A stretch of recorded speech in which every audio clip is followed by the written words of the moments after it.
जय शिवशंभो. 2 दिवस झालं सकाळचा व्हिडिओ बनवायला भेटत नाही. म्हणजे डेली व्लॉग आहे, सकाळपासून चालू करायचं म्हणतोय पण होत नाही. कारण आता 3-4 दिवस मला सकाळी 7 वाजता कामावर यायचं, ते संध्याकाळी 10-11 वाजता निघायचं. त्याच्यामुळे शक्य नाही होत आहे.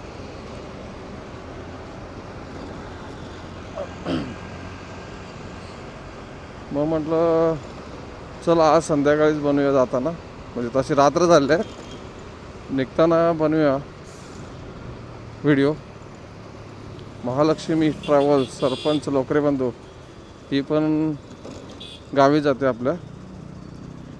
ॲक्च्युली आमच्या गावी जाण्यासाठी एक महालक्ष्मी ट्रॅव्हल्स, वैभव ट्रॅव्हल्स, त्याच्यानंतर पवन ट्रॅव्हल्स आणि आता नवीन चालू झाले धनश्री एक रेडिक आणि काय पाटील ट्रॅव्हल्स आणि एक आहे आपली केसरका ट्रॅव्हल्स, असे आहेत. सध्या टॉपला 2च आहेत तसं म्हणायला गेलं तर. एक महालक्ष्मी ट्रॅव्हल्स आणि आपली वैभव ट्रॅव्हल्स. पवन ट्रॅव्हल्स 2-3 नंबर रँकिंगला असते. बाकीच्यांचं काय अजून मला माहीत नाही, तेवढा प्रवास नाही, पण ह्या टॉपला आहेत. सर्विस 1 नंबर आहे यांची. फक्त सीझनला जरा नखरे करतात, बाकी ठीक आहे, सर्विस 1 नंबर. हां, तर कुठे होतो की जरा 2-4 दिवस धावपळ आहे, त्याच्यामुळे व्हिडिओ बनवायला होत नाही. आणि मग असा नंतर विचार पण केला, कारण डेली व्हिडिओ बनवून अपलोड करायला पण नाही जमत आहे, कारण एडिटिंगचा वेळ भेटत नाही. कारण कामावर यायचं आहे, कामावरून परत मला कामाच्या वेळेतच व्हिडिओ बनवायचा आहे. त्याच्यानंतर मला दुकानवरती जायचं आहे, दुकान सांभाळून झाल्यानंतर रात्री 11-12 तर असेच वाजतात, म्हणजे फ्री टाईम भेटायला. त्याच्यानंतर मला एडिटिंग करायचं आहे आणि परत सकाळी कामावर यायचं किंवा दुपारी.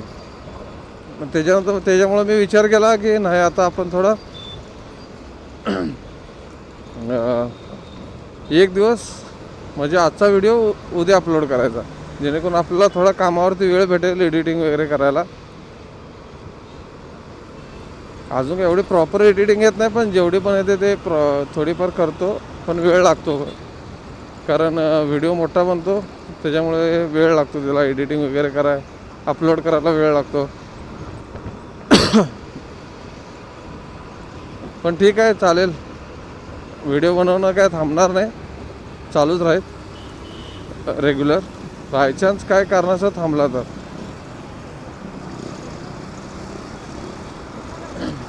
सकाळी यायचं म्हटलं तर 5 वाजता सकाळी उठावं लागतं. आंघोळ वगैरे करून फ्रेश होऊन कामावर टिफिन वगैरे घेऊन यायला लागतं. मग रात्री डायरेक्ट 10 वाजता जायचं आहे, 10 ते 11 वाजताच निघायला. त्याच्यानंतर घरी गेल्यावर बाकी सर्व जेवण वगैरे चालेल. कारण मला पण एक 2-4 दिवसात सुट्टी टाकायची आहे. एक मित्राचं लग्न आहे, एक रिलेशनमध्ये आहे. तारख्या समजला की त्याप्रमाणे सुट्टी लागणार आहे, त्याप्रमाणे मला करायला लागणार आहे सगळं मॅनेज. दुकान पण जरा बंद राहील आणि थोडे जागेचे म्हणजे जिथं दुकान लावतो तिथे जरा इश्यू चालले आहेत 2 दिवस झाले. फुटपाथवरती धंदा करायचा आहे तर भाई खूप मेहनत लागते आणि खूप काही सहन करायला लागतं. एवढी सोपी गोष्ट नाही आहे मुंबईमध्ये. आणि हे जर तुम्ही सहन केला तर सक्सेस आहात, नंतर काही नाही, तुमच्या हातून होत नाही. सगळं काही सहन करून आपल्याला ते पुढं टेकवून ठेवावं लागतं, तरच तो बिझनेस पुढे होतो, आपला व्यवसाय पुढे चालतो. आपला विषय होता कसा, आता मी बनवलं डेली ब्लॉग तर बनवतो आहे, आणि ब्लॉगमध्येच मी एक विषय घेऊन बोलणार आहे. आणि त्या विषयासाठी मी वेगळा व्हिडिओ असं बनवणार नाही, कारण कसं आहे तेवढा वेळ पण नाही आणि कॅमेरासमोर पकडून असं तसे आपल्याकडे हे पण नाही, थीम पण नाही की बाबा चला समोर पकडूया, ठेवूया कॅमेरा आणि आपण स्क्रीनसमोर येऊन बोलूया. स्क्रीनसमोर येऊन बोलायचं पण धाडस करायचं आहे, पण तसं कुठं चान्सच भेटत नाही. कारण हेल्मेटचा कॅमेरा जर मी समोर बाईकला लावला आणि माझ्याकडे कॅमेऱ्याचा जरी कॅमेरा केला आणि व्हिडिओ बनवायचा म्हटला तरी पण प्रॉब्लेम आहे, कारण डोक्यावरती हेल्मेट असतं आणि मुंबईमध्ये कंपल्सरी हेल्मेट लागतं, त्याच्यामुळे ते शक्य नाही. त्याच्यामुळं म्हटलं थोडे दिवस म्हणजे होईल, नंतर मॅनेज मी काय तरी करेन, थोडे वेळ लागेल, लगेचच होणार नाही. मग त्याप्रमाणे मी करणार आहे पुढे सगळं. आता बघूया कसं कसं होतं आहे, पण प्रयत्न तरी सोडणार नाही, प्रयत्न करणार. आजचा विषय बोलायचं म्हणजे आपलं तेच की आपलं एक प्रॉपर प्लॅनिंग असलं पाहिजे, नियोजन असलं पाहिजे, आपलं आर्थिक प्लॅनिंग प्रॉपर असलं पाहिजे, फायनान्शियल. त्याच्याशिवाय काही उपयोग नाही. कारण आजकाल कसं होतं, समजा कोणाचा बिझनेस आहे किंवा कोण जॉबला आहे छोटा मोठा, तोच पैसा उचलायचा. आता समजा कुणाला काय जर किरकोळ खर्च आहे करायचा, त्याच्यानंतर आपला घर खर्च आहे तो त्याच्यातच बघायचा, त्याच्यानंतर आपला व्यवसाय असेल तर त्याचा तो व्यवसायामध्ये पण गुंतवायचा. त्याच्यामुळे सगळं मॅनेज व्यवस्थित होत नाही आपला. त्यासाठी आपल्याला एक योग्य नियोजन, एक योग्य प्लॅन करणं खूप गरजेचं आहे. आणि तर ते होतं, पटकन होत नाही. कारण कमीत कमी हे नियोजन जर करायचं असेल तर आपल्या अजून पहिल्याचे प्रॉब्लेम एवढे असतात, त्याच्यात हे नियोजन करायचं म्हटलं वर्ष दीड वर्ष जातो. आणि जर आपण तसं आणलं तर एक 5-6 महिन्यात पण होऊ शकतो. पण ज्याच्या आर्थिक ह्याच्यावरती आहे ते की काय कसं नियोजन करायचं. पण हे जर तुम्ही एकदा नियोजन केला तर 100% मला एवढं माहिती आहे की प्रॉपर होतं नियोजन. आणि आपल्या डोक्यावरचे जे फालतूचे टेन्शन येऊन बसलेले असतात, हे असं ह्याचा खर्च आहे, तो खर्च आहे, आता कसं करायचं, आता हा पण डोक्यावर एक खर्च आला, किंवा ह्याचं प्लॅनिंगच होत नाही, त्या गोष्टीचं प्लॅनिंग होत नाही. मला एक समज, मी आधी असंच करायचो की पैसे आले ते खर्च केले, फालतू कुठे पण खर्च केले, काय नियोजन नाही काय नाही. पण नंतर मला कळून चुकलं, ज्यावेळी लॉकडाऊन लागला त्याच्यानंतर खऱ्या प्लॅनिंगची गरज लागली. कारण आर्थिक मंदी एवढी आली मला आर्थिक की विचारू नका. मी पूर्ण म्हणजे 100% म्हटलं मी 25%वर येऊन बसलो होतो. मग त्यावेळी मला नियोजन करण्याची खूप गरज होती. मग मी पूर्ण प्लॅनिंग केला, पूर्ण नियोजन केलं. 1-2 महिने त्याच्यावर मी पूर्ण विचार करून पूर्ण नियोजन केलं की काय कसं काय केलं पाहिजे, काय नाही. आणि ते ज्यावेळी नियोजन आपण करतो त्यावेळी आपल्याला हे पण लक्षात ठेवावं लागणार की आपल्याला ज्या काही आपल्या जीवनात चाललेलं असतं त्याच्यामधल्या काही गोष्टी आपल्याला कमी कराव्या लागणार. कारण आपल्याला फायनान्शियल नियोजन करायचं आहे. आपल्याला ती सवय नसते, कारण हे पण घेतलं आहे, ते पण घेतलं आहे, असं राहतो आहे, तसा पैसा खर्च करतो आहे. पण काही गोष्टींवरती आपल्याला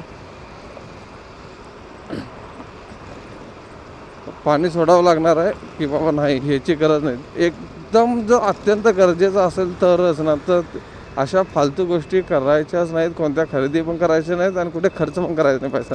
आपल्याला फक्त एवढंच लक्षात ठेवायचं, आपल्याला एक नियोजन करायचं आणि त्याच्यामध्ये आपल्याला प्रॉपर सगळं आपलं गणित बसवायचं आहे. त्याच्यानंतर एक वर्षभराने आपल्याला सगळं, ज्यावेळी फायनान्शियल आपण आपलं नियोजन योग्य होईल त्यावेळी आपल्याला पैसे नंतर खर्च करायचे. कारण आपल्याकडे त्यावेळी शिल्लक राहणार, ॲटोमॅटिक शिल्लक राहणार. त्याच्यासाठी आपल्यावर आपलं कंट्रोल असणं खूप गरजेचं आहे, हे लक्षात घ्या. आणि हेच म्हणजे मी माझ्या आयुष्यात कसं हे लागू केलं हे मी आता माझ्या व्हिडिओमधून सांगणार आहे. हे नियोजन कसं केलं, म्हणजे ॲक्च्युली काय मी प्लॅनिंग करतो पण ते व्हिडिओमध्ये प्रॉपर बोलता येत नाही. कारण ते मग रट्टा मारायला पाहिजे लिहून ठेवून. ते मग जसं आपल्याला जमतं तसंच मी सांगणार, आपण समजून घ्यायचे.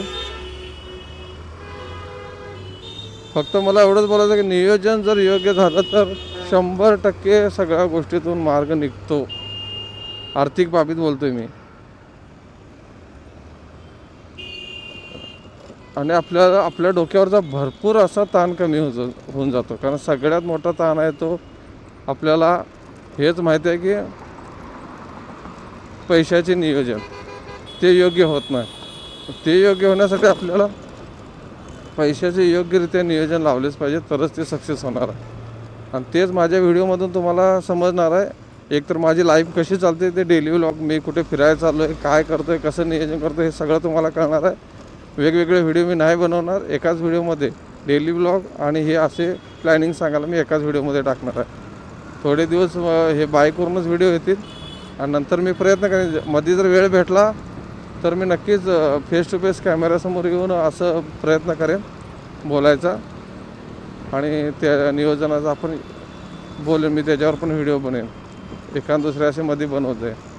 कारण हे सगळं जर मी आता करायचं म्हटलं तर ना मी जॉब सोडू शकतो आहे, कारण जॉबशिवाय मला चालत नाही, ना मी माझा व्यवसाय बंद करू शकतो आहे. कारण एकमेकाला जोडलेलं आहे, एकमेकाशी व्यवसाय नोकरी मी असं अटॅच करून ठेवलं आहे की त्याच्यामुळं माझं सगळं नियोजन चालतं. नंतर माझा काही उपयोग नाही होत. एक जरी बंद झालं तर मला परत भरपूर प्रॉब्लेम येणार आहेत. कारण मी माझ्या जीवनात असे नको ते निर्णय भरपूर घेतलेले आहेत, ज्या वस्तूंची गरज नव्हती आणि त्या मी घेतलेल्या आहेत आणि त्याचं माझ्याकडून आता नियोजन होत नाही. त्यामुळं आता प्रत्येक गोष्टीचं मला योग्य नियोजन करावं लागतं आणि त्या मी आता सोडू पण शकत नाही, मला ते ठेवणंच आहे माझ्याकडे. म्हणून ह्या सर्व ज्या मी चुका केल्या त्या तुम्ही करू नका. बाकी ज्याचं त्याचं प्लॅनिंग वेगवेगळं असतं. माझं नियोजन असं आहे की व्हिडिओ बनवण्याचं कारण म्हणजे आपल्या बॅकएंडचा सपोर्ट न घेता फॅमिलीचा वगैरे आपण शून्यातून कसं उभं राहता येतं हे बघायचं. शून्यातून आपण कसं आपलं एक अस्तित्व घडवू शकतो. आईबाबांच्या पैशावरती कोणी उभं राहू शकतं. मी भरपूर अनुभव घेतले त्याच्यामध्ये, त्याचा उपयोग काय नाही. आपण आपल्या स्वतःच्या हिमतीवर शून्यातून वर यायचं आहे. याच्यात एवढाच प्रॉब्लेम आहे की खूप वेळ लागतो. पटकन कोणतीच गोष्ट होत नाही, पण होतं ज्यात अचानक आपलं जर एक कुठं नशीब असलं तर पटकन होऊन जाईल, त्यात काही शंका नाही. एक वेळा नशिबाला पण आजमावं लागतं. नशिबात असेल तर त्याचा काही पण नियोजन केलं असेल ते पटकन होऊन जातं. तसं आपण मेहनत घ्यायची आहे, बाकी नशिबावर सोडायचं आहे. फक्त मेहनतीत कमी नाही पडायचं आपण आणि हार नाही मानायचे. ह्याच्यावरतीच आपले व्हिडिओ येणार आहेत आणि भरपूर कशा विषयावर असणार आहेत. त्यामुळे आपले व्हिडिओ बघत चला आणि सबस्क्राईब नक्की करा आणि कमेंट करा. जर तुम्हाला काही इश्यू असेल तर कमेंट नक्की करा, त्याच्यावर आपण व्हिडिओ बनवू.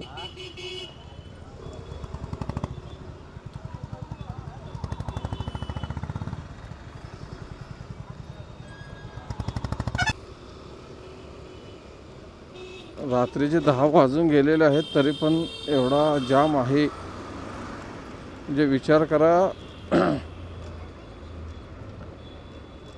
रोज किती मेहनत घ्यावी लागते.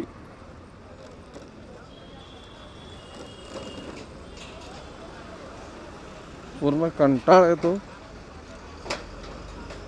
यायचं म्हटलं. ते रस्ता तसा बघायला गेला तर एक 20 मिनटाचा आहे जर जाम नसेल तर घरी पोचायला. पण हे असा जाम असतं ना, त्याच्यामुळे पाऊण तास आराममध्ये लागतो, कधी कधी 1-1 तास लागतो. सकाळी 6 वाजता घरी निघतो त्यावेळी पण इथे जाम लागतो.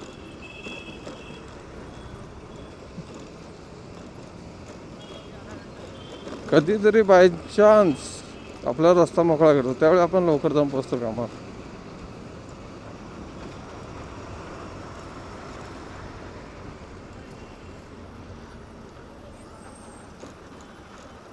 पण ठीक आहे, आता मेहनत, आता जेवढं कष्ट घेईल तेवढंच पुढं फायद्याचं आहे.